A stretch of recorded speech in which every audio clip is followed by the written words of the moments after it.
Hello, my name is DJ Lewis, and I will be giving you the step-by-step solution to Exam 1, Problem 4. So here's the problem statement.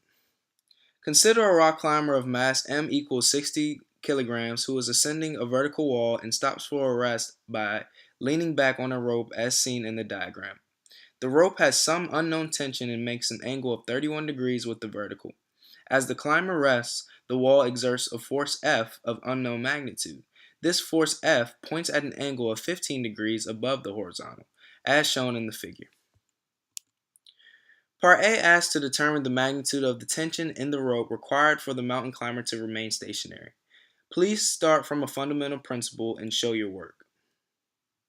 And here is a free body diagram of this situation. From the phrase, as the climber rests, we can deduce that the change in momentum over the change in time equals 0. Then, by Newton's second law, F net equals 0 as well.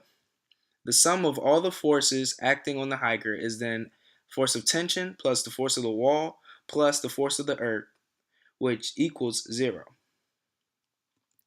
Next, we must split each force by its x and y components. We know that the x direction breaks down to the magnitude of the wall force times cosine of 15 minus the magnitude of the tension force times the sine of 31 degrees equals 0. For the y direction, the magnitude of the force of tension times the cosine of 31 minus mg plus the magnitude of the force of the wall times sine of 15 equals 0. The x and y components all derive from the free body diagram and basic trigonometric relationships.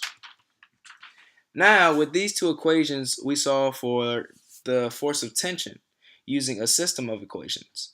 By manipulating the equations, we know the magnitude of the force of tension times cosine of 31 equals mg minus the magnitude of the force of tension times sine of 31 over cosine of 31 times the sine of 15 degrees. Then we know that the magnitude of the force of tension times cosine of 31 degrees plus sine of 31 degrees plus the tangent of 15 degrees equals m times g. Then, finally, solving for the magnitude of the tension force, we know that it is equivalent to m times g over cosine of 31 degrees plus the sine of 31 degrees plus the tangent of 15 degrees. Plugging in our known values of mass and acceleration, we know that the magnitude of the force of tension will be equivalent to 591 newtons.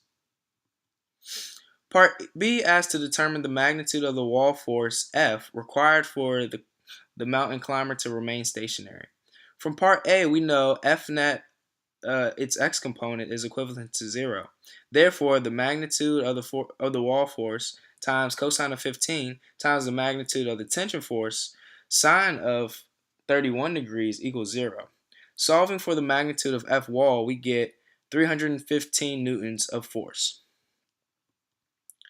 Part C asks to calculate the minimum static coefficient of friction, mu, between the climber's shoes and the cliff, required to remain motionless in the position shown. Depicted here is a diagram of the weight force and its xy components, the force of friction and normal force, respectively. We know that the magnitude of friction must be less than or equal to mu times F of m. Thus, the max magnitude of friction allowed will be equivalent to mu times F of m. Right before the shoe slips, the friction force will be maximum.